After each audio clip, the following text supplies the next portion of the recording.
సుమన్ మొదట ఇంతే ఉండేవాడు, ఇప్పుడు ఇంత త్వరగా ఎలా పెరిగాడు? అసలు ఏం తింటాడు?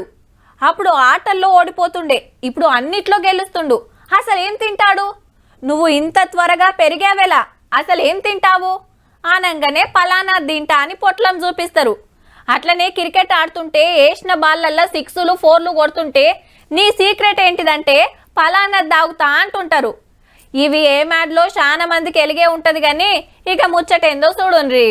బువ్వ బందుకు పెడుతుర్రు, మ్యాగీని ముంగటేసుకుంటుర్రు. ఉప్మా అంటే ఉమ్ము అంటారు, చిప్స్ అంటే సై అంటారు, కూరలేం నస్తలేవు అంటుర్రు, కుర్కురేలు గుమ్ముతున్నారు. కూరలకు ఎంత కమ్మగా వండి పెట్టినా దుకాణాల్లో కొనుక తినడానికే కాయిస్ చేస్తుర్రు. మళ్ళా మేం కాదు, 2-3 సంఘాలు కలిసి దేశంలో 10 ఏళ్ల నుంచి 19 ఏళ్ల వయసున్న కూరలు ఏం తింటారు, ఎందుకు తింటుర్రు అని 1,50,000 మందిని సర్వే చేస్తే జంక్ ఫుడ్ కే జై కొట్టిర్రట. మరి ఇవే తినాలని వాళ్ళకి ఎవరు చెప్పిల్లో ఎరికేనా?